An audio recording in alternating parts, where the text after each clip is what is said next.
Bonjour la famille. Bienvenue sur Stories with Madesi. N'hésitez pas à vous abonner et à nous laisser un like. Cela compte énormément pour nous. Partagez également cette vidéo avec vos amis et vos proches, et activez les notifications pour ne manquer aucune de nos futures histoires. Merci beaucoup. Installez-vous confortablement, nous plongeons dans l'histoire. Charity Okwa poussa la porte grinçante de son appartement d'une seule pièce alors que le soleil commençait à descendre sous l'horizon. La chaleur de la journée s'accrochait encore à l'air, et le chemin poussiéreux menant à la concession était calme, à l'exception de quelques enfants jouant à proximité. Ses pas étaient fatigués mais assurés, son sac en nylon noir rempli de croquis d'architecture, de mises à jour de chantier et de notes de sa dernière réunion. L'intérieur de la pièce était modeste, un lit niché sur le côté, une petite armoire, une table en plastique avec des livres soigneusement empilés, et une petite cuisinière à gaz dans le coin. Ce n'était pas luxueux, mais c'était chez elle, pour l'instant. Elle posa doucement le sac et écarta le rideau de sa fenêtre, remarquant comment les voisins la regardaient quand elle passait. Ils le faisaient toujours, avec ses regards curieux et pleins de pitié qui lui donnaient l'impression d'être une femme invisible. Mais elle était loin d'être pitoyable. Alors qu'elle s'asseyait sur le bord de son lit, retirant ses ballerines usées, elle laissa ses yeux se poser sur l'enveloppe Kraft qu'elle gardait cachée sous son oreiller. Elle contenait ses titres de propriété, la preuve même que sa vie était tout sauf stagnante. Personne ne savait que, à quelques rues de là, sur un terrain calme et défriché, une vision prenait forme. Charity sortit l'enveloppe avec précaution, déplia l'une des cartes d'arpentage et sourit faiblement. Plus que quelque temps, murmura-t-elle pour elle-même. Son téléphone vibra. C'était un message de Chris, son cousin et conseiller commercial. Phase architecturale finale approuvée. Les travaux commencent la semaine prochaine. Une larme glissa sur sa joue, non pas de tristesse, mais de soulagement silencieux. Elle éteignit la lumière, s'allongea sur son lit et fixa le plafond. Le monde extérieur voyait toujours une femme coincée dans une chambre individuelle. Mais ce qu'ils ignoraient, c'est qu'elle était l'architecte du domaine en construction juste à côté. Le lendemain matin commença comme tous les autres pour Charity. Elle sortit pour balayer les 3 passages devant sa chambre, son pagne fermement noué à la taille et ses cheveux enveloppés dans un foulard uni. Elle était penchée, fredonnant doucement tout en ramassant les feuilles avec son balai, quand elle les entendit, Charles et Kate. Ils approchaient du coin de la concession, leur voix forte et désinvolte. Charles se pavanait à côté de sa petite amie, ses lunettes de soleil posées avec arrogance sur son front, tandis que Kate claquait des talons à ses côtés, des talons de marque qui ne correspondaient pas à la rue défoncée. « Waouh » dit Kate d'un ton théâtral, sa voix s'élevant. Alors elle vit toujours ici, dans cette même pièce, hein. Elle donna un coup de coude à Charles et rit, rejetant ses tresses par-dessus son épaule. « Tu es sorti avec ça. » Charles gloussa, mais ne répondit pas immédiatement. Puis il marmonna entre ses dents, « C'était ma face Charity. » Leur rire éclata, résonnant contre les murs de la concession. Charity ne leva pas les yeux. Sa colonne vertébrale se raidit alors que le balai s'arrêtait dans ses mains. Elle sentit la chaleur lui monter aux oreilles, non pas de honte, mais de la retenue qu'il lui fallait pour ne pas répondre. Sa poigne sur le balai se resserra. Elle pouvait sentir leurs yeux sur elle, riant, méprisant, rabaissant, comme si le temps passé ensemble n'avait jamais rien signifié. La voix de Kate s'éleva à nouveau, cette fois plus aiguë, plus audacieuse. Elle a vraiment décliné après que tu l'aies quitté, bébé. Mais qui ne le ferait pas? Tu as fait une mise à niveau. Charity se redressa lentement, croisant leurs regards pour la première fois. Son visage resta calme. Bonjour, dit-elle avec une expression si neutre que cela les déstabilisa un instant. Kate cligna des yeux, ricana et enlaça le bras de Charles. Allons-y, l'air ici sent la pauvreté. Alors qu'il s'éloignait en riant comme s'il s'agissait d'une performance, Charity se retourna elle aussi, vers son balai, vers sa matinée, mais sa poitrine palpitait d'un feu silencieux.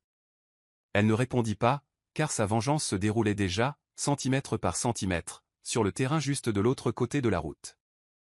Cet après-midi-là, le soleil tapait fort, projetant des ombres vives à travers la concession. Charity sortit une table en plastique bleu délavé et l'installa à l'ombre d'un manguier près de sa porte. Le dos tourné au portail de la concession, elle étala les documents, levés topographiques, cartes, conception structurelle et calendrier de développement. Elle les feuilleta attentivement, vérifiant les permis avec un stylo et un bloc-notes. C'était sa routine maintenant. Les voisins passaient, curieux, mais trop intimidée par son silence pour s'immiscer. Puis vint le rire familier, aigu, grinçant, indubitablement celui de Kate. Anti-architecte, railla Kate, s'appuyant contre Charles, qui souriait d'un air narquois comme si tout cela était trop drôle. Tu postules pour un nouveau loyer, ou tu essaies de construire un palais avec un stylo et du papier. Charles se joignit à elle, ajoutant d'un ton moqueur, regarde comme elle a l'air sérieuse, comme si elle était sur le point de construire Banana Island d'ici. Le rire éclata de nouveau. Certains résidents de la concession jetèrent un coup d'œil, mais se retirèrent rapidement, ne voulant pas être impliqués. Charity ne leva pas la tête. Elle prit simplement son stylo rouge et traça une ligne assurée à travers une section du plan marqué « Mur d'enceinte, zone A ». Leur rire ne la blessait plus. Cela ressemblait à du bruit venant d'une autre vie. « Ton orgueil stupide ne te laissera pas demander de l'aide », ajouta Charles, plus fort maintenant, percevant son silence comme un défi. Kate se pencha plus près, feignant d'inspecter les documents. « Ce sont de faux documents d'arpentage, où tu as dessiné ça avec les crayons de couleur de l'école locale ?» Charity leva enfin les yeux, son visage impassible. « Moquez-vous autant que vous voulez, dit-elle d'une voix égale, mais quand la poussière retombera, nous verrons qui possède quoi. » Kate leva les yeux au ciel. « Possède quoi ? Tu ne possèdes même pas cette chambre correctement. » Charles rit à nouveau alors qu'il s'éloignait, le son résonnant aux oreilles de Charity. Mais elle n'était pas ébranlée. Elle venait de signer l'autorisation de sécurité officielle du site ce matin-là. Leurs mots étaient comme des graines sur du béton. Ils ne pousseraient jamais. Son empire n'était pas dans leur imagination, mais bientôt, il se dresserait juste à côté d'eux. Il était environ minuit lorsque Charity s'assit sur sa natte avec une tasse d'eau chaude au gari à la main, le seul réconfort qu'elle pouvait s'offrir ce soir-là.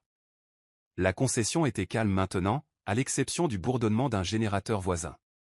Alors qu'elle fixait les ombres vacillantes projetées par sa lampe rechargeable, un souvenir s'insinua sans y être invité, la nuit où Charles l'avait quitté. Il avait plu abondamment ce soir-là. Leur dispute avait commencé pour des broutilles, son refus d'assister au dîner de son bureau parce qu'elle n'avait pas de vêtements convenables. Mais cela avait rapidement dégénéré. « Tu te contentes trop de cette vie misérable » avait-il lancé, désignant la même pièce où elle était assise maintenant. « Tu rêves trop, mais tu fais trop peu. » Elle était restée immobile, les bras croisés, tremblante de déception, pas de peur. « Parce que je ne veux pas prendre de prêt pour impressionner tes amis » avait-elle demandé. « Parce que je refuse de faire semblant d'être riche ?» Sa voix s'était brisée quand il l'avait dit. « Tu n'as aucune vision. Tu es un fardeau. » Puis il avait claqué la porte et n'était jamais revenu. Les larmes montèrent aux yeux de Charity, mais elle ne les laissa pas couler. Pas encore. Pas pour un homme qui avait autrefois rabaissé son courage parce qu'il ne correspondait pas à son image du succès. Cette nuit-là l'avait changé, non pas en lui brisant le cœur, mais en brisant l'illusion qu'elle s'était faite de lui. Elle l'avait regardé partir sans se battre pour elle, pour ce qu'ils avaient construit ensemble. Et en son absence, elle avait déversé chaque once de cette douleur dans ses plans, silencieuse, têtue et stratégique. Elle se souvint avoir visité le terrain pour la première fois, se tenant seule dans la brousse épaisse avec seulement le vent pour compagnie, et se disant « Je n'ai peut-être pas son argent, mais j'ai mon esprit ». Ce moment devint le début de tout. Son cousin Chris avait cru en elle quand personne d'autre ne le faisait, l'aidant à construire le plan directeur. Charles pensait s'éloigner de rien, mais il s'était, sans le savoir, éloigné de la femme qui lui signifierait un jour de quitter la terre qu'elle possédait. Charity se réveilla tôt le lendemain matin, avant le chant des coqs. La pièce était faiblement éclairée par la lueur pâle de l'aube alors qu'elle attrapait sous son mince matelas une boîte en métal rectangulaire, verrouillée, vieille et cabossée, mais d'une valeur inestimable. Elle s'assit en tailleur et l'ouvrit d'un déclic. À l'intérieur se trouvaient des plans d'arpentage soigneusement plastifiés, des contrats d'architecture signés, un plan d'aménagement approuvé par le conseil local et 3 certificats d'occupation. Au fond se trouvaient ces reçus d'achat de terrain signés par des anciens de confiance de la communauté, et le titre de propriété original du terrain. Elle toucha chaque document avec respect, veillant à ne pas en froisser un seul. Ce n'était pas seulement des papiers, c'était son avenir. Cachés dans sa chambre comme un trésor à la vue de tous, ils étaient les outils de son pouvoir silencieux. Elle se sourit amèrement. « Il voit un matelas par terre, murmura-t-elle, mais il ne voit pas sur quoi je dors. » Ses mains tremblaient légèrement alors qu'elle replaçait les documents, non pas de peur, mais d'anticipation. Elle sortit un carnet noir mince et l'ouvrit à une page intitulée « Objectif atteint ». D'un stylo rouge, elle en cocha 3, délimitation du périmètre finalisé, compte de développement approvisionné, et entrepreneur mobilisé. Elle s'arrêta au 4e point, pose officielle de la première pierre. C'était dans 2 semaines. Son cœur battait la chamade alors qu'elle refermait le livre. L'ensemble immobilier, enregistré sous « C'est Vauquois Développement », avançait plus vite que prévu. Personne ne le savait, pas même les voisins, dont les rires résonnaient encore faiblement chaque fois qu'elle sortait. Mais elle n'essayait pas d'être vue. Elle se préparait à être indéniable. Alors qu'elle se levait en s'étirant, son téléphone vibra. C'était Chris. Le message disait « Rapport d'analyse de sol reçu. Tout est bon. J'apporterai le projet révisé la semaine prochaine. » Charity répondit par un simple emoji pouce levé. Elle n'avait pas besoin d'en dire plus. Elle ne l'avait jamais fait. Sa force n'avait jamais été dans le bruit, mais dans le silence porteur de sens. Et pendant que le monde bavardait, se moquait ou la sous-estimait, elle restait une tempête silencieuse dans une pièce tranquille, traçant l'avenir depuis un espace que personne ne pensait capable de le contenir.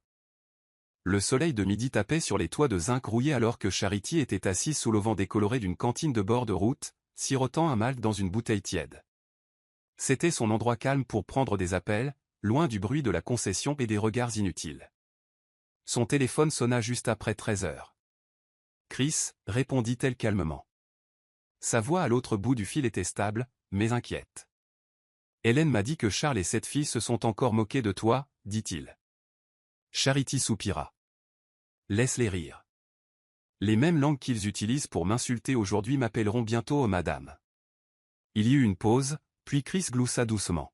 « Je sais, mais assure-toi juste que leur bruit ne te ralentit pas. Tu as travaillé trop dur pour te laisser ébranler maintenant. » Charity ajusta son foulard et se pencha en avant. « Nous sommes dans les temps, n'est-ce pas? L'alignement de l'arpentage correspond au plan du développeur. » Chris confirma que tous les blocs s'alignaient parfaitement avec le drainage et la topographie, et que les ingénieurs étaient impressionnés par la clarté de sa vision. « Je suis fier de toi, Charity, dit Chris finalement. Les gens construisent des maisons, mais toi, tu construis un héritage. » Sa poitrine se serra à ces mots. « Merci, cousin, répondit-elle, la voix épaisse d'émotion. Je fais ça pour tous ceux à qui on a dit qu'ils n'étaient pas assez, à cause de là où ils vivaient ou de ce qu'ils gagnaient. » Elle marqua une pause et regarda la rue. Des marchands ambulants vendant de l'eau, des enfants pieds nus, des femmes faisant frire des acaras à côté de caniveaux ouverts. « Ce n'est pas seulement de l'immobilier, ajouta-t-elle. C'est une preuve. » Chris acquiesça et promit de revenir avec Monsieur Dick avant la pose de la première pierre. « Il dit que tu lui rappelles sa défunte sœur, ajouta Chris. Forte, résiliente, douce, mais incassable. Charity sourit. « Alors je ne dois pas échouer. » Alors qu'il terminait l'appel, une rafale de vent lui souffla de la poussière au visage, mais elle ne broncha pas. Elle rassembla ses documents et se leva, ses yeux fixés sur quelque chose qu'elle seule pouvait voir. Les gens autour d'elle voyaient toujours une femme en vêtements simples avec un vieux téléphone, mais elle savait mieux. Elle se tenait dans l'ombre de quelque chose de magnifique, quelque chose qu'elle avait construit sans mendier. Le petit salon de la rue Odile bourdonnait du vrombissement des sèche-cheveux, des commérages et de l'odeur âcre des mèches de cheveux brûlés. Kate était assise sur une chaise dans un coin, les jambes croisées, faisant défiler Instagram, ses longs ongles en acrylique claquant contre l'écran. « Avez-vous vu Charity récemment » demanda-t-elle bruyamment à la coiffeuse, sans se soucier de qui pouvait l'entendre. Toujours dans sa chambre face me face you avec son sac en plastique de rêve. Les autres femmes rirent poliment, désireuses de rester dans les bonnes grâces de Kate. Cette fille suivait Charles partout comme un petit chien. Maintenant, regardez-la, dessinant des maisons sur du papier comme des enfants qui font des coloriages, continua Kate, inspectant ses ongles d'un air théâtral. L'une des coiffeuses gloussa, mais elle a l'air silencieuse. Peut-être qu'elle prépare quelque chose. Kate lança, préparer quoi? Avec quel argent? On dirait une candidate N-Power rejetée. Les rires redoublèrent. Même la jeune apprentie dans le coin couvrit sa bouche pour étouffer un gloussement. Ce qu'aucune d'elles ne remarqua, c'est Hélène, assise en silence sous un casque séchant, son magazine cachant son visage. Son cœur brûlait face au venin dans le ton de Kate, mais elle resta calme. Après un moment, elle se leva et sortit tranquillement, prétendant être une cliente comme les autres. Cette soir-là, Hélène rendit visite à Charity avec des puff-puff dans une main et de la fureur dans le cœur. J'ai entendu ce qu'elle a dit, commença Hélène. Charity ne leva pas les yeux de son livre. Laisse-la parler, dit-elle d'une voix égale. Les bouches sont bon marché, pas les bâtiments. Hélène s'assit à côté d'elle, expirant brusquement. Ils se moquent de toi parce qu'ils ne savent rien. Ça me fait mal parce que moi, je sais. Charity se tourna vers elle avec un calme qui démentait le feu intérieur. C'est pourquoi nous ne devons pas ralentir. Ils se moquent de moi au salon maintenant. Un jour, ils feront la queue à mon portail pour des interviews. Hélène sourit à cette idée, son humeur s'adoucissant. Toi et tes prophéties.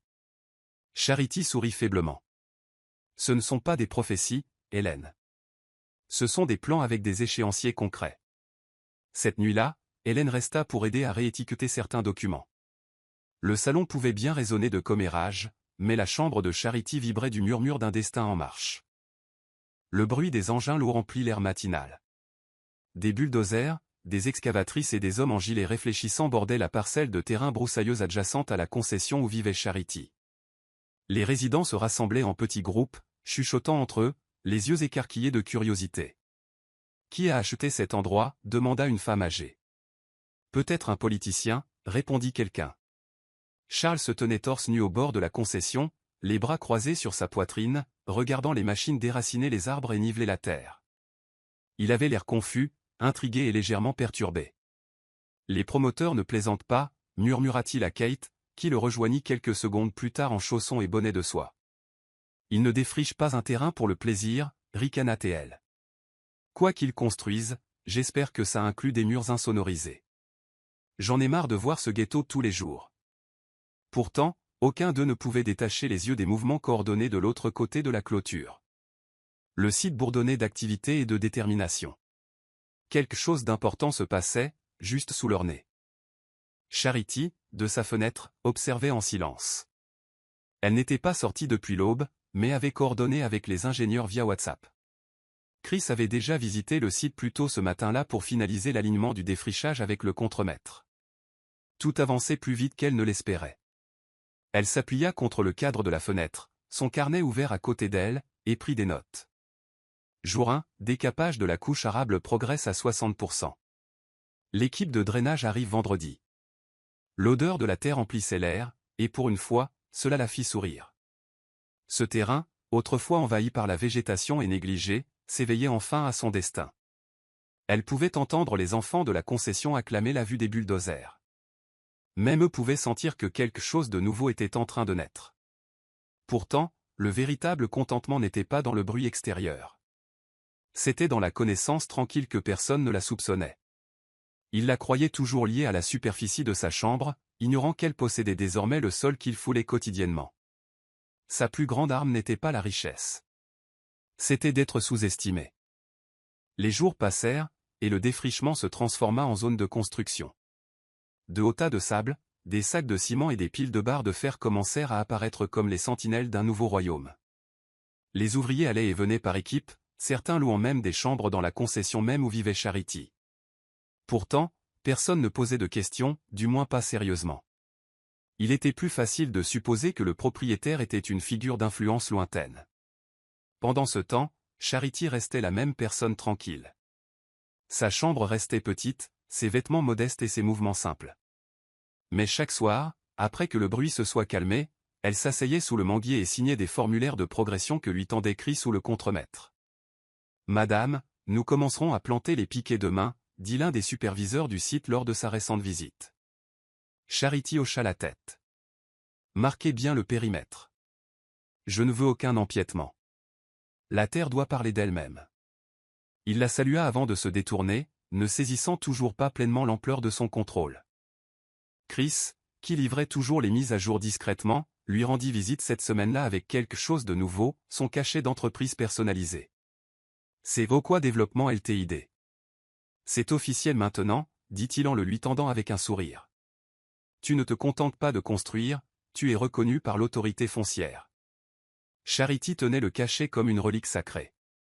Elle avait créé l'entreprise 3 ans auparavant, mais voir le cachet lui procurait une sensation différente. C'était réel maintenant.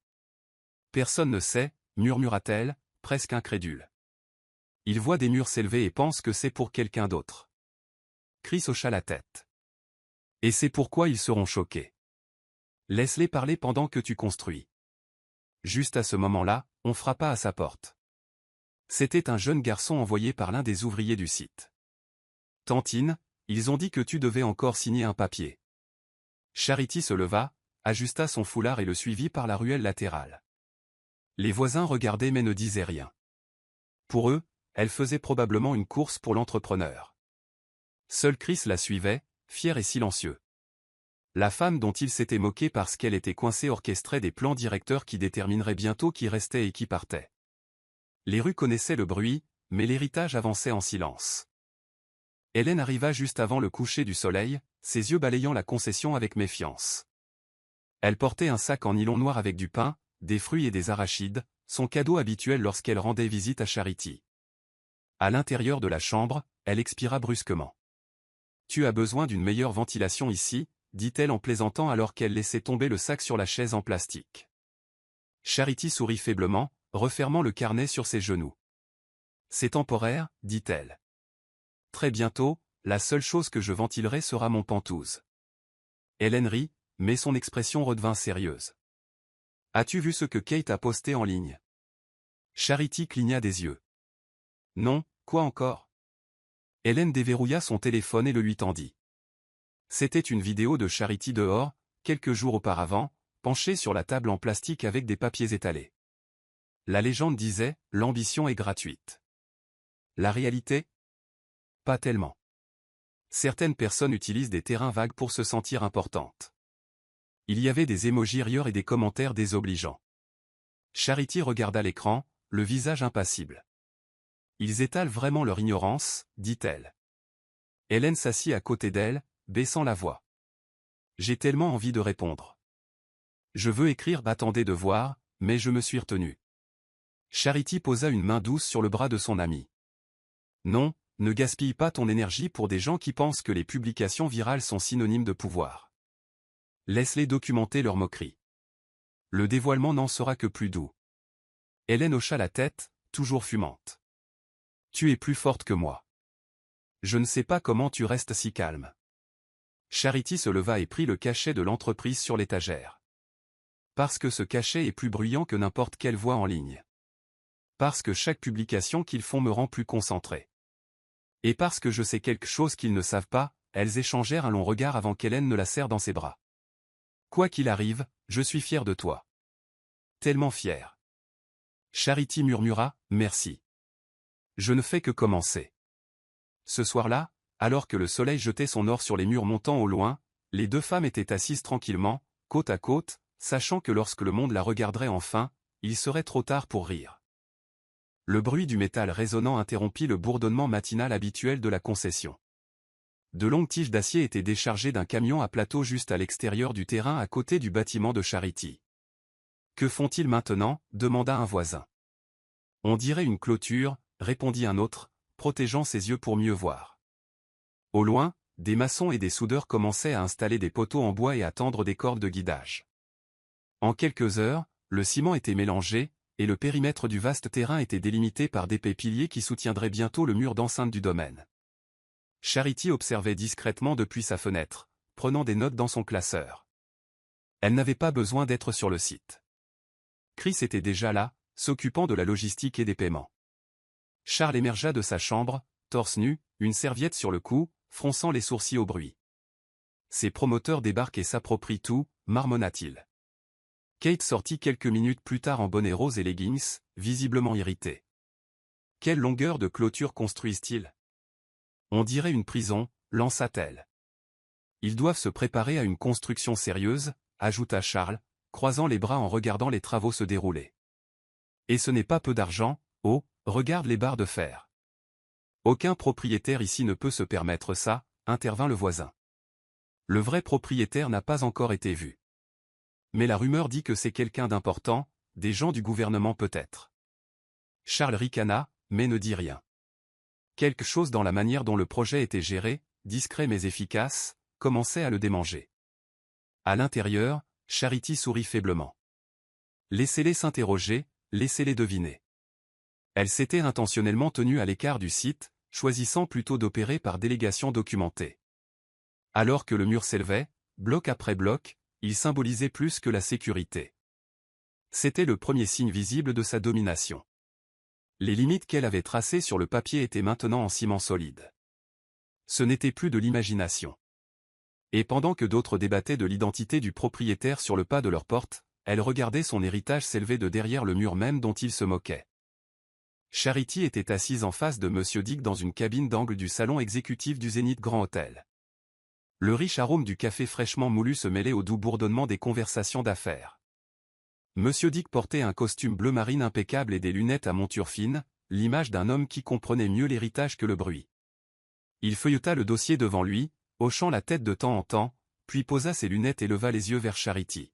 « Vous avez dépassé tous les objectifs, dit-il.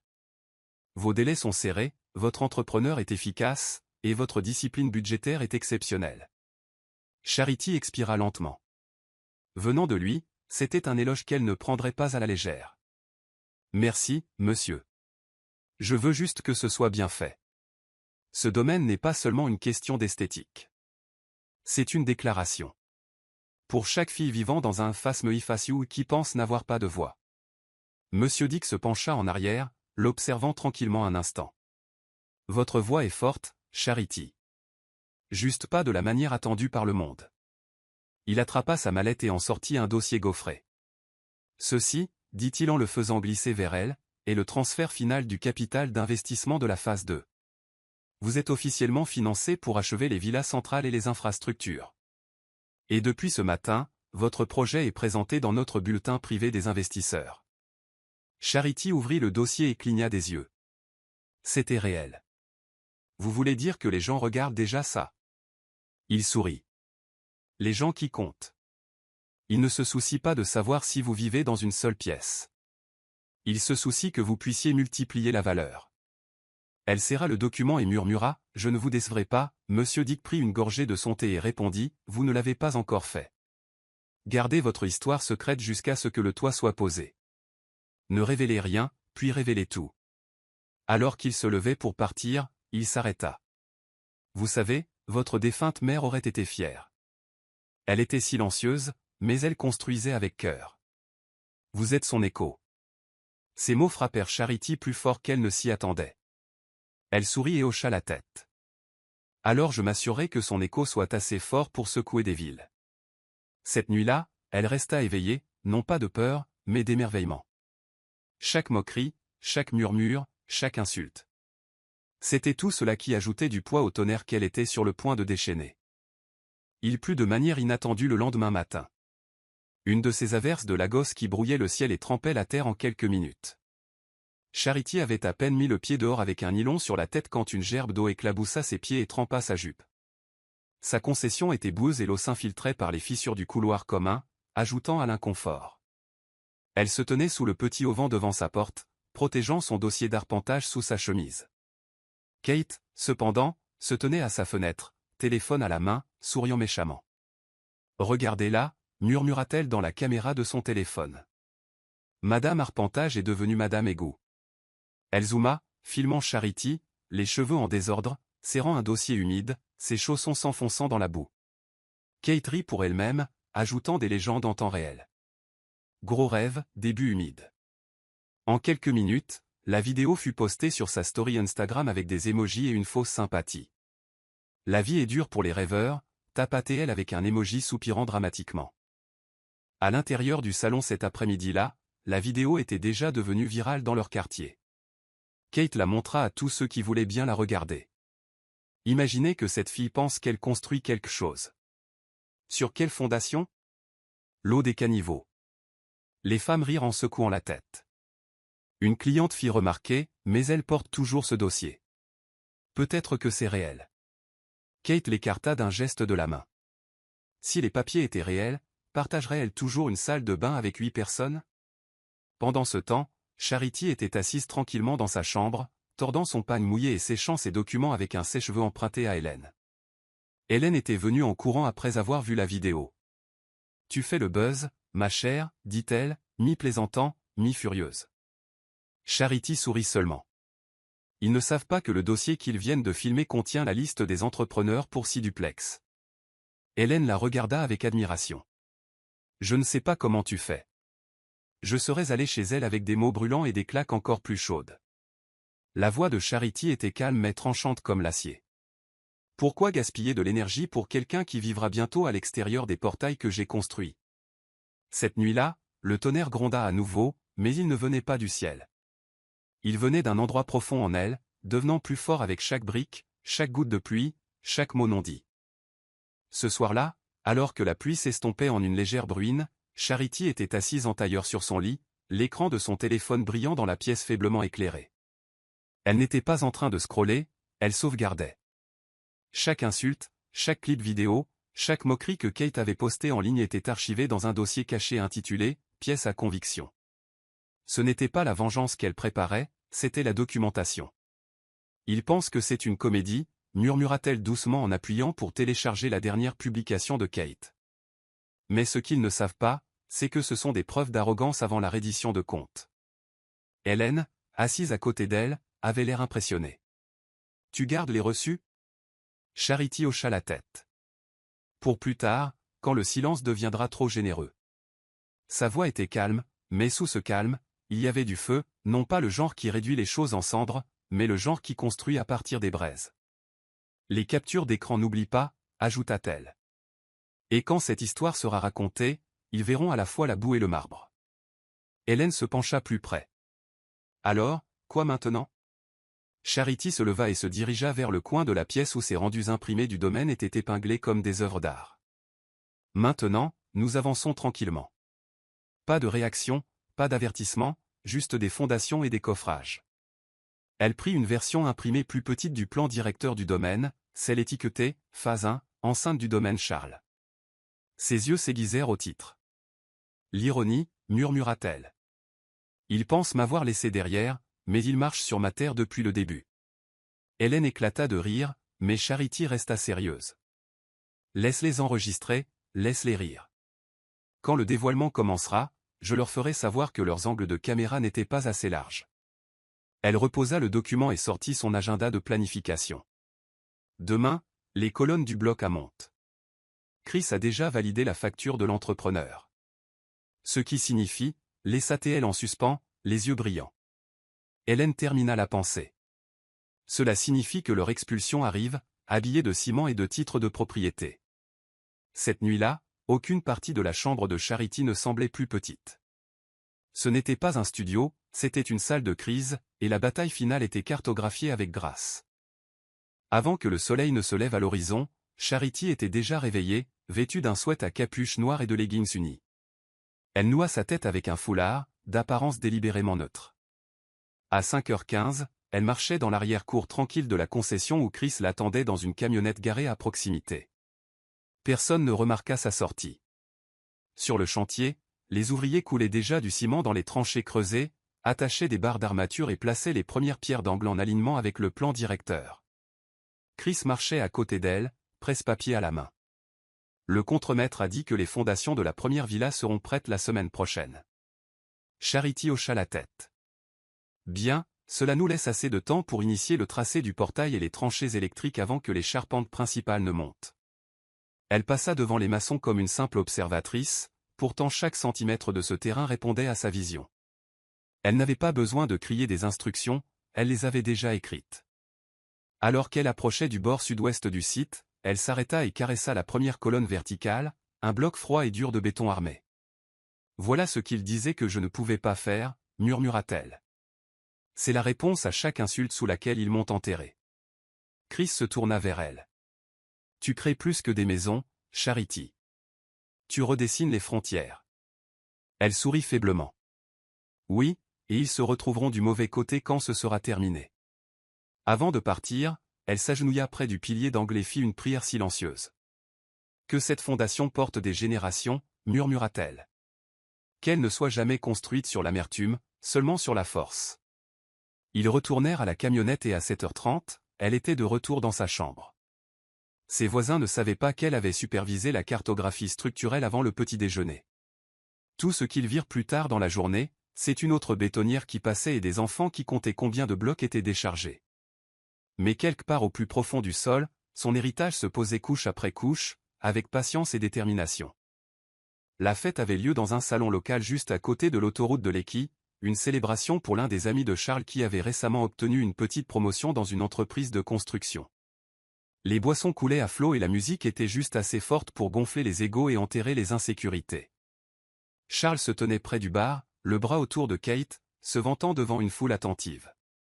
Certaines personnes passent leur vie à poursuivre des rêves qu'elles n'attraperont jamais.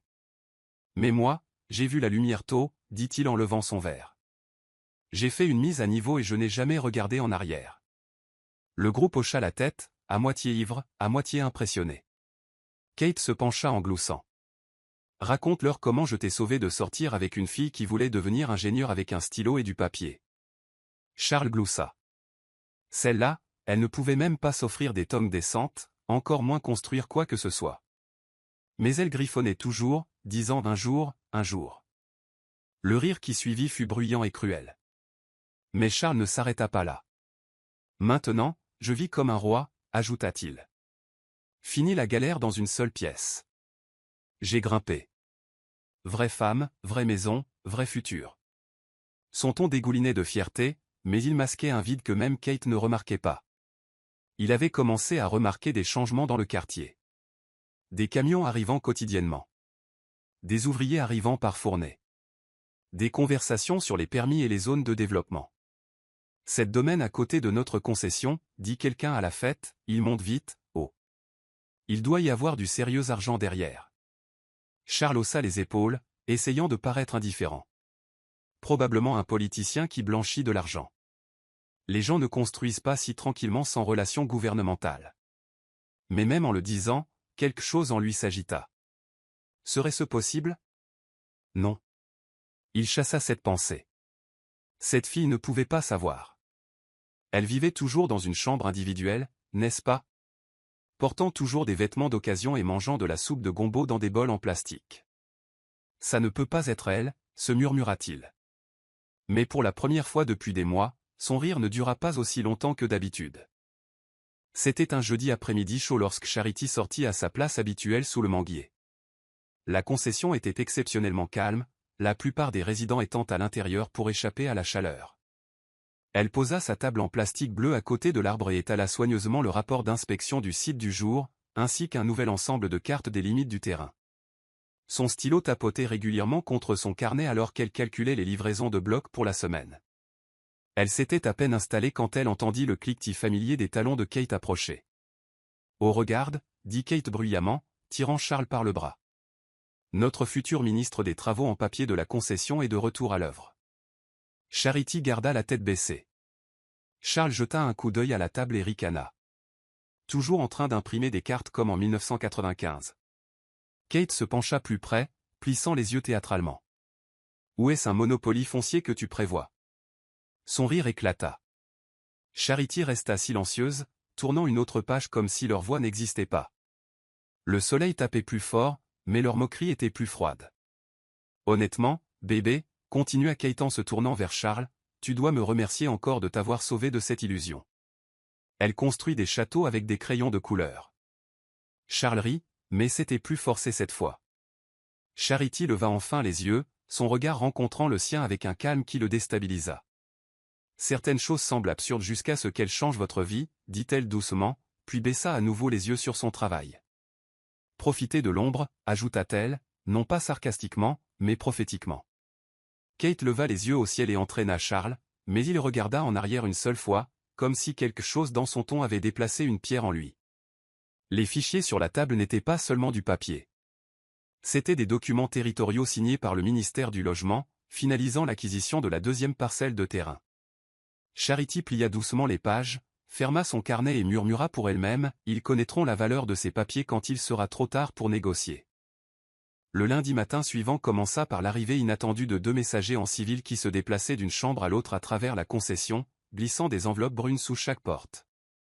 Certains résidents regardaient derrière leurs rideaux, d'autres ouvraient leurs portes avec suspicion. Charles se brossait les dents sur le couloir quand il remarqua l'enveloppe devant sa porte. Il la ramassa paresseusement, l'ouvrit et commença à lire à voix haute, inconscient du poids de ce qu'il tenait. Avis de déménagement prévu en raison du développement urbain. Veuillez vous préparer à quitter les lieux dans les 60 jours à compter de la date d'émission. Il s'arrêta, la brosse à dents toujours dans la bouche. C'est quoi ces bêtises, marmonna-t-il. Kate, qui venait de sortir pour étendre le linge, attrapa le papier et le lut elle-même. Attends, qui a envoyé ça, demanda-t-elle, ses yeux parcourant les petits caractères. C'est quoi développement. Sa voix s'éleva. C'est qui ça? La confusion se répandit comme une traînée de poudre dans la concession. Les voisins se rassemblèrent, agitant leurs lettres et parlant les uns par-dessus les autres. Ils disent que nous sommes sur un terrain illégalement étendu, cria une femme. Ils veulent le récupérer. Charles se précipita vers le portail, exigeant de savoir qui était l'expéditeur. Il s'arrêta à la vue d'un agent de sécurité du nouveau domaine, en train d'épingler un avis officiel juste à l'extérieur de la concession. « Excusez-moi, » cria Charles. « Qui a autorisé ces bêtises ?» L'homme le regarda calmement. « Vous trouverez tous les détails dans la lettre, monsieur. Ce terrain a été annexé de manière inappropriée. Le propriétaire légitime la reprend. » Charles le dévisagea. « Propriétaire? Quel propriétaire ?» L'homme désigna de la tête la clôture montante à proximité. « Demandez à votre voisine. » Puis il s'éloigna. Les mains de Kate tremblaient alors qu'elle relisait la lettre. « C'est quoi? Est-ce que ça pourrait ?» Charles ne répondit pas. Pour la première fois, sa poitrine se serra, non pas de colère, mais de la terrifiante conscience qu'ils avaient peut-être fait une terrible erreur. Une erreur qu'ils ne pourraient pas défaire avec fierté ou prétention. À la fin de la semaine, le domaine en construction était devenu impossible à ignorer. Des portails géants avec des emblèmes argentés furent installés à l'entrée principale, et des carreaux de marbre bordaient désormais l'enceinte extérieure de ce qui était révélé comme étant les Oquois Résidences. Toute la rue bourdonnait de conversations. Des journalistes avaient commencé à rôder, et des agents immobiliers arrivaient quotidiennement dans des voitures aux vitres teintées pour se renseigner sur les parcelles et les visites. De derrière ces rideaux, Charity observait calmement. Le domaine était presque prêt pour son lancement préliminaire, 10 unités achevées, 6 autres en cours de finition. À l'intérieur de sa chambre, elle cliquait sur les rendus finalisés du jardin sur le toit, des systèmes de câblage souterrain et de l'usine de traitement de l'eau. Chris avait déjà réservé une équipe d'arpenteurs et d'analystes immobiliers pour l'inauguration officielle. Une fois que nous ouvrirons les portes à la presse, dit-il lors d'une visite rapide, ton nom deviendra public. Es-tu prête? Charity leva les yeux de son ordinateur portable et répondit sans hésitation. Laissez le monde rencontrer celle dont ils se sont moqués. Ce dimanche soir, Charles et Kate se tenaient dehors, les yeux rivés sur l'entrée illuminée du domaine. Le logo sur le portail affichait désormais son nom complet, c'est Oquois Résidences. La mâchoire de Charles se contracta. C'est une coïncidence, murmura-t-il, mais les mots avaient le goût du mensonge. Kate ne répondit pas. Elle était trop occupée à regarder les ouvriers placer des arrangements floraux près de l'entrée. Pourquoi un magnate de l'immobilier vivrait-il à côté de nous dans ce genre de chambre, demanda-t-elle à voix haute, plus pour elle-même que pour lui. Un jeune homme qui passait par là entendit et répondit, parce que les gens intelligents n'annoncent pas le pouvoir. Ils le construisent là où les gens ne s'y attendent pas, ce soir-là, alors que les lumières du domaine s'allumaient une par une, Charity sortit dans un simple pagne et descendit le chemin jusqu'au portail avec un presse-papier. Une équipe de sécurité la salua. « Bonsoir, madame. » Elle hocha la tête, signa l'installation de l'éclairage et retourna vers la concession. Les yeux la suivirent, mais personne n'osa parler. Son dévoilement avait commencé, non pas avec des conférences de presse, mais avec sa présence. Et la présence, lorsqu'elle est soutenue par le pouvoir, fait taire même les voix les plus bruyantes. C'était une réception de mariage tenue dans un centre d'événements de milieu de gamme juste en bas de la route. Une amie de la cousine d'Hélène se mariait, et Hélène avait supplié Charity de l'accompagner pour une fois. « Tu dois sortir de ton casque de chantier et rappeler au monde que tu es toujours une femme », avait dit Hélène. Charity accepta à contre-cœur. Elle portait une robe vert émeraude douce avec des manches longues et une fente haute, associée à des ballerines dorées et un maquillage subtil. Pour la première fois depuis des années, elle ressemblait à quelqu'un qui ne portait pas le poids des plans directeurs et des permis de construire. Les têtes se tournèrent quand elles entrèrent.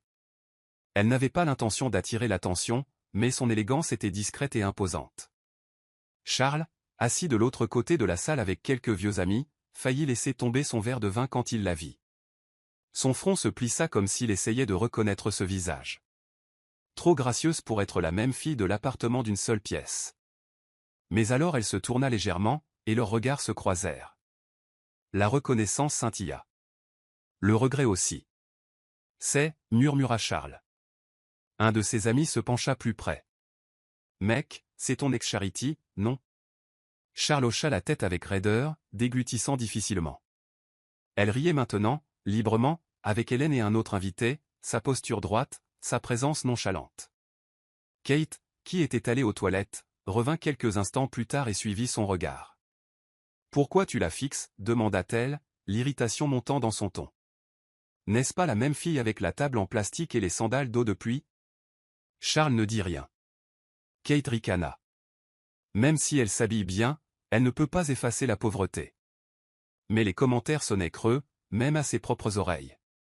Pendant ce temps, Charity continuait de profiter de la musique et de la conversation légère. « Tu as attiré tous les regards » murmura Hélène avec un sourire en coin. Charity haussa doucement les épaules. « Laisse-les regarder.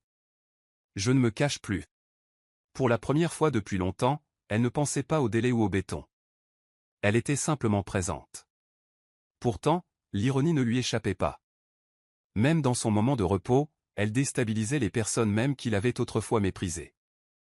Les portes rouillées de la concession s'ouvrirent en grinçant vers 10 heures le lendemain matin. Un SUV noir aux vitres teintées s'arrêta et 2 officiers de justice en civil en sortirent, chacun portant une mince mallette en cuir. En quelques minutes, ils commencèrent à distribuer des avis d'expulsion officiels à tous les locataires du bloc, se déplaçant méthodiquement de porte en porte. La panique s'installa immédiatement. Des pleurs d'enfants éclatèrent et des plaintes fusèrent de bouches trop stupéfaites pour comprendre l'autorité des documents. Charles ouvrit l'avis avec des doigts tremblants tandis que Kate se tenait derrière lui, les bras croisés mais visiblement tendus. Il vous est donné par la présente 21 jours ouvrables pour quitter cette propriété en raison d'un empiètement vérifié sur un terrain commercial marqué sous le levé topographique légal 0148. Charles cligna des yeux. Ça ne peut pas être réel. Kate attrapa le papier, ses yeux parcourant le titre en gras. Ce n'est pas le gouvernement, s'exclama-t-elle. C'est personnel. Sa voix se brisa légèrement. Signé c'est Okwa Développement Lati, Ltd, encore. Charles se précipita dehors et interpella l'un des officiers. Excusez-moi, qui est c'est Okwa? Qu'est-ce qui se passe? Ce doit être une erreur. L'officier ne broncha pas d'erreur, monsieur. Toute cette rangée de structures empiète sur les limites approuvées du domaine. Vous devez évacuer conformément à la loi ou risquer une application légale. Alors que les voisins se rassemblaient, la confusion grandissait. Certains posaient des questions, d'autres argumentaient. Quelques-uns restaient simplement silencieux, scrutant la lettre encore et encore. « Ils ne peuvent pas nous expulser » cria un homme.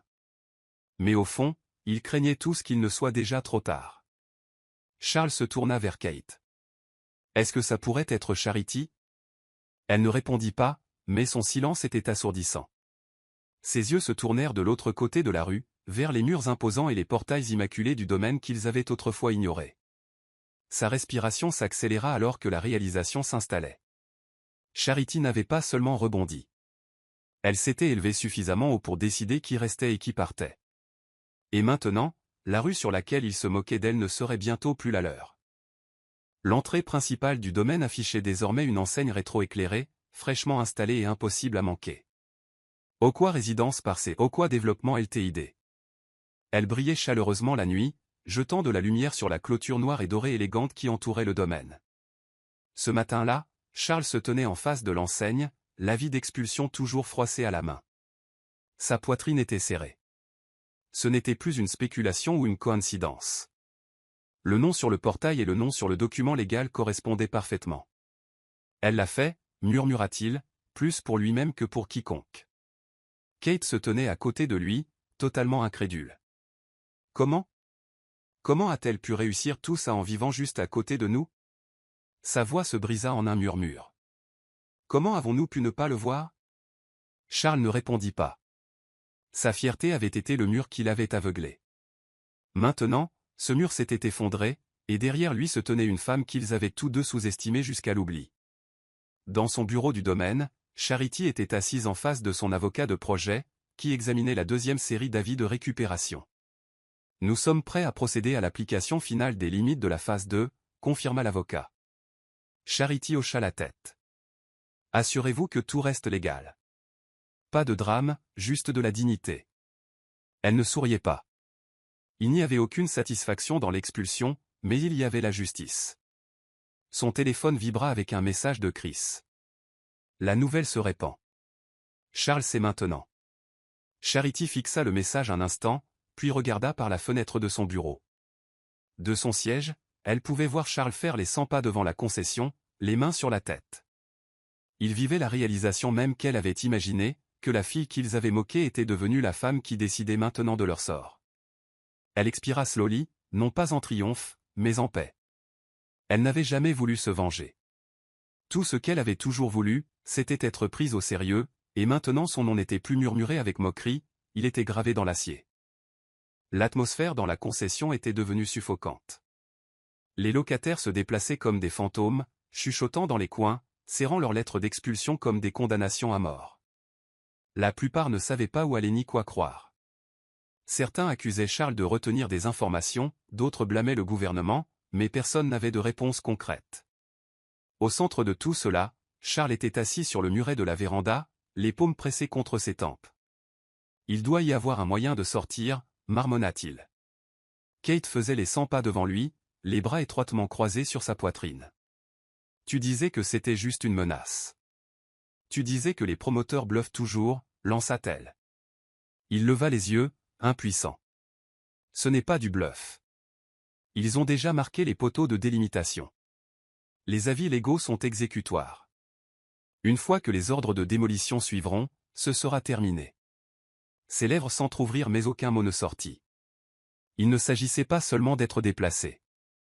Il s'agissait d'être humiliés publiquement, et par quelqu'un qu'ils avaient moqué sans remords. Ce soir-là, dans un geste désespéré, Charles approcha le gardien de la concession. Qui a vendu ce terrain? Qui nous a donné la permission de construire ici? Le vieil homme soupira en allumant sa cigarette. Ce n'était jamais formel. Cette partie a toujours été contestée. Vous avez juste supposé que le gouvernement avait oublié. La bouche de Charles s'ouvrit, puis se referma. Tous les mois de ricanement, toutes les blagues. Ils avaient construit leur faux confort sur une terre qui ne leur appartenait pas. Comme si le destin lui-même avait attendu patiemment la justice. Quand il retourna dans la chambre, Kate était assise en silence, regardant un reportage local sur la montée en puissance de Sevoqua Développement, comme l'une des sociétés immobilières émergentes les plus rapides de la région. Ses yeux ne sciaient pas, Charity possède tout ça, dit-elle platement. Tu t'es moqué d'une femme qui avait des titres de propriété dans son tiroir. Charles ne répondit pas. Que pouvait-il dire? Qu'il l'avait autrefois appelé un poids mort? Qu'il avait ri de ses rêves alors qu'ils prenaient forme derrière son dos? Aucune excuse ne pouvait reconstruire ce que l'arrogance avait enterré. Au matin, Kate ne criait plus ni ne fulminait. Elle était silencieuse, trop silencieuse. Elle n'avait pas touché à son petit déjeuner ni changé le pagne qu'elle portait depuis la veille.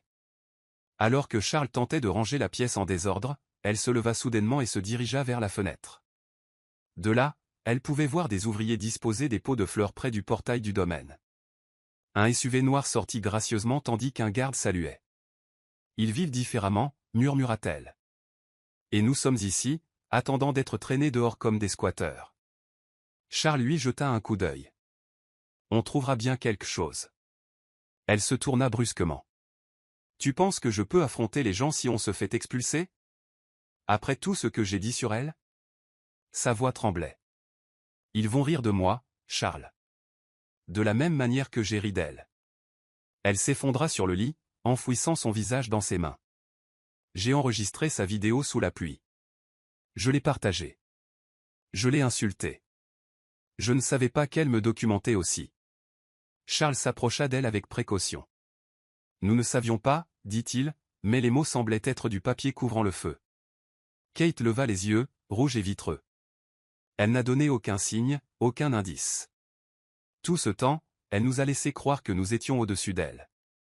Sa voix se brisa à nouveau. Mais elle a construit un empire entier à côté de nous. Le silence suivit. Puis, Comme submergée par ses propres pensées, elle se précipita hors de la chambre. Charles la poursuivit. « Kate, où vas-tu » Elle ne se retourna pas. Elle sprinta au-delà du portail, traversa la route poussiéreuse et entra directement dans le hall d'accueil ouvert du domaine. Un agent de sécurité l'arrêta.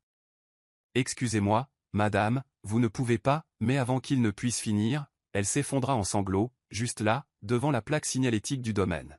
« S'il vous plaît. Je veux juste lui parler » murmura-t-elle, les mains tremblantes. Mais Charity n'était pas là. Seul son héritage était présent, dominant la fille qui pointait autrefois du doigt de l'autre côté de la clôture. Kate s'était moquée de son parcours, mais maintenant elle se tenait à ses portes, honteuse, exposée et impuissante. Charity était assise dans la salle de conférence du domaine, feuilletant des rapports d'inspection de sites imprimés, quand l'un de ses assistants frappa doucement et entra. « Ma, dit-il avec précaution, il y a une femme au portail. Elle pleure, dit qu'elle veut vous parler. Son nom est Kate. » Charity s'arrêta, ses doigts s'immobilisant sur le bord d'un document. Pendant un instant, l'air autour d'elle sembla ralentir. A-t-elle dit pourquoi? L'assistant hésita. Elle a juste supplié, dit qu'elle voulait s'expliquer. Charity se pencha en arrière dans sa chaise, les yeux lointains. Faites-la entrer. Assurez-vous qu'elle soit traitée avec civilité. Offrez-lui de l'eau. L'assistant hocha la tête et sortit. Chris, assis à proximité, haussa un sourcil. Êtes-vous sûr de cela? Charity esquissa un petit sourire réfléchi. Elle aura besoin de s'asseoir en face de la femme dont elle s'est moquée autrefois. Je pense qu'il est temps.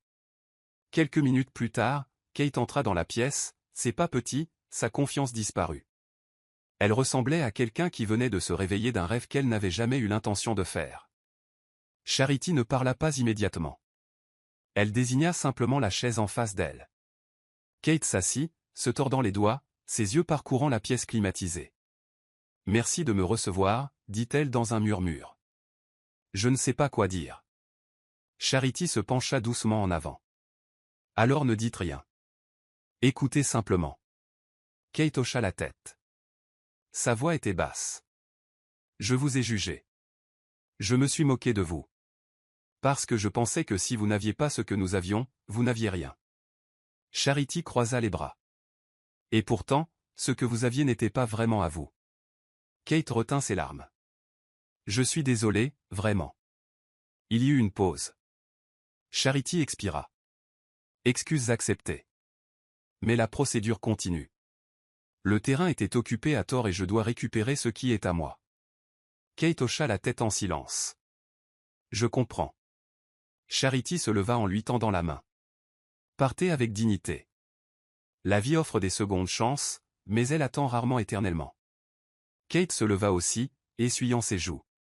Alors qu'elle sortait de la pièce, l'assistant murmura doucement. « Vous venez de rencontrer un madame. » Kate ne répondit pas. Elle savait maintenant. Elle n'avait pas seulement perdu une maison. Elle avait été témoin de la renaissance de la femme même qu'elle avait essayé d'effacer. La salle de conférence du domaine était minimaliste, mais imposante. Des fenêtres du sol au plafond encadraient le paysage urbain, tandis qu'une table en marbre s'étendait à travers la pièce.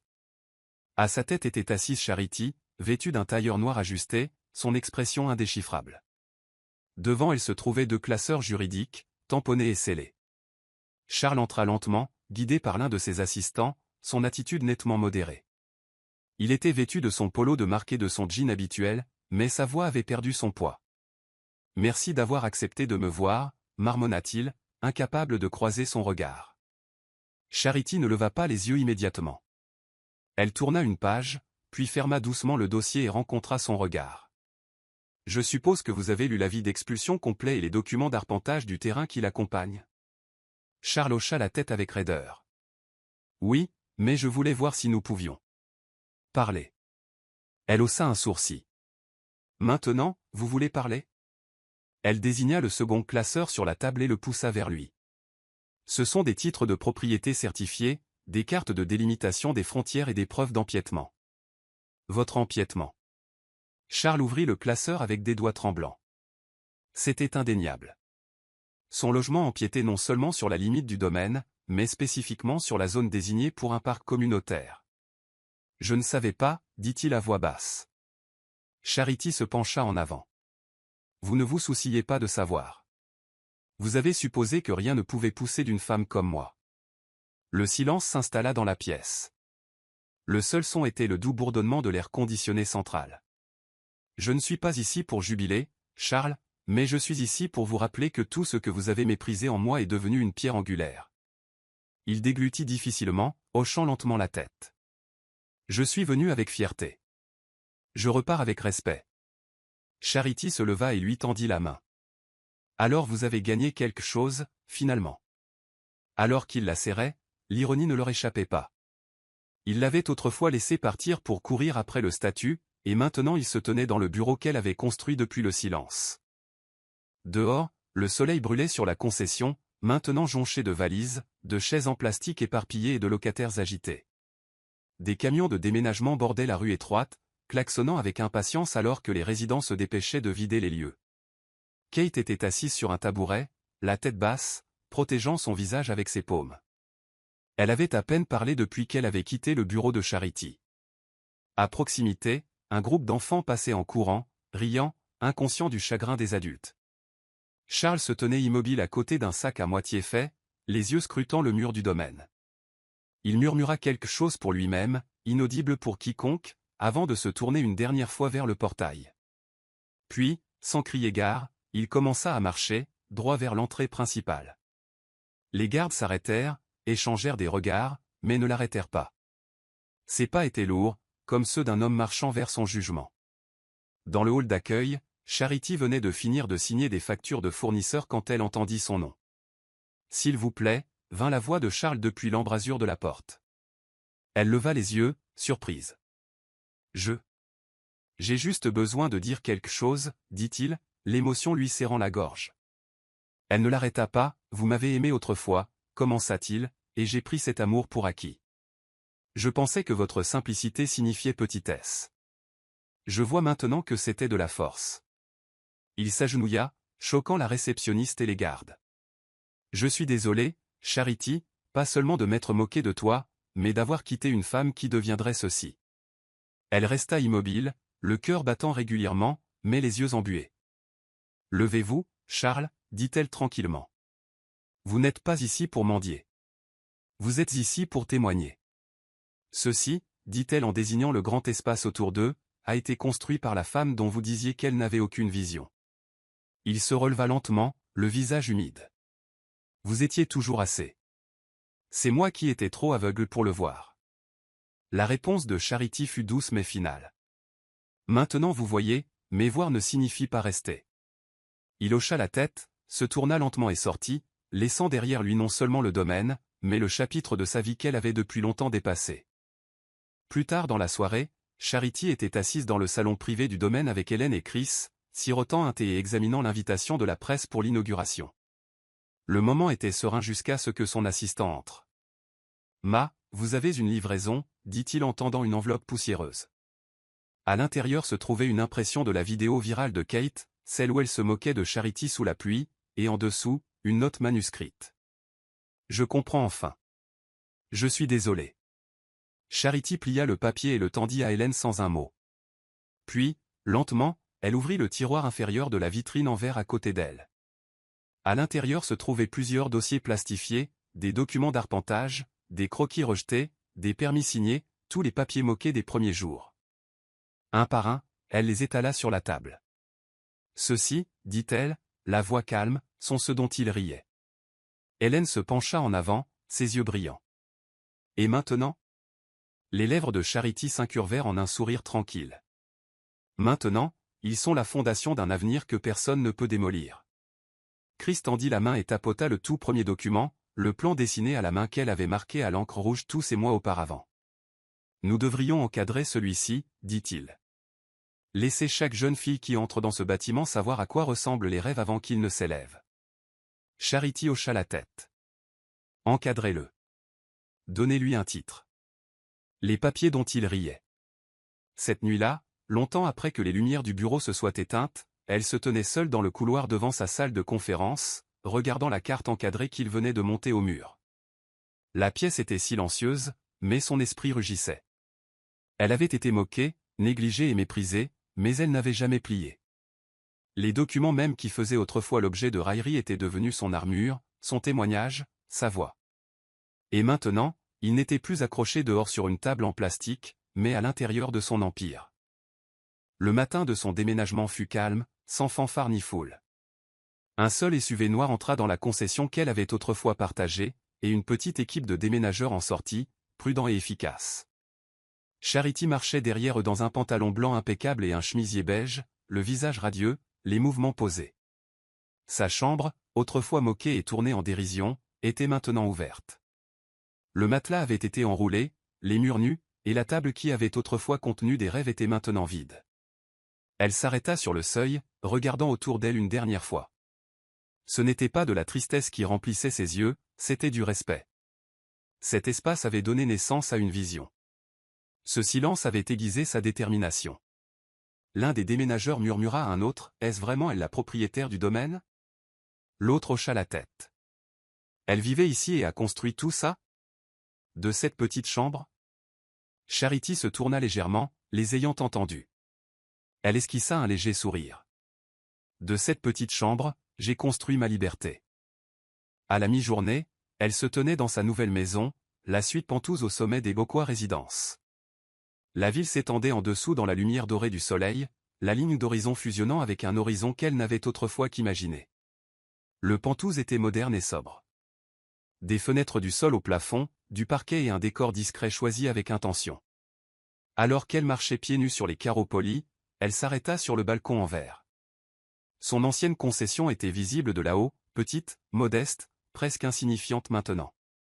Hélène entra quelques minutes plus tard, portant une boîte de souvenirs. « Ta nouvelle maison sent le succès, » dit-elle en expirant. Charity gloussa. « Elle sent le ciment et la victoire. » Elles placèrent le document encadré, le premier plan du domaine dessiné à la main, sur la cheminée. « Chaque pièce ici est une réponse, » dit Charity doucement, à un monde qui tentait de me réduire. Cette nuit-là, alors que les lumières du domaine brillaient et que les portails se fermaient, elle s'allongea sur son lit, non seulement élevée par la hauteur, mais par le voyage qu'elle avait accompli. Le plafond au-dessus d'elle ne semblait plus être une limite. Il ressemblait à un ciel qu'elle possédait désormais. Dimanche matin apporta une brise calme et un trafic piétonnier tranquille le long de la rue. De son balcon, Charity se tenait debout, sirotant un thé dans un peignoir de soie, son regard fixe alors qu'elle regardait la concession de l'autre côté de la route. Une petite foule s'était rassemblée, des voisins aidant Charles et Kate à charger des cartons dans une voiture déglinguée. La concession avait été évacuée par ordre. Charles se déplaçait lentement, la fatigue et la défaite se lisant sur son visage. Kate, portant des lunettes de soleil pour masquer ses yeux gonflés, restait la plupart du temps silencieuse, donnant occasionnellement des instructions à un voisin sur ce qu'il fallait transporter. Ce n'était pas une sortie dramatique. C'était calme. Et ce calme était plus lourd que le bruit. De son point de vue, Charity voyait tout. Pourtant, elle ne fit aucune scène, aucun signe de la main, aucun geste triomphant. Au lieu de cela, elle se tenait là comme un monument de grâce, inébranlable, impassible, comblé. L'empire dont il s'était moqué les regardait partir. Et cela, pensa-t-elle, était suffisant. Juste au moment où Charles plaçait le dernier sac dans le coffre, il leva les yeux, presque par instinct, et la vit se tenir là. Leurs regards se croisèrent pendant une seconde. Il fit le plus léger des hochements de tête. Non pas comme un homme qui mendie, mais comme un homme qui avait appris.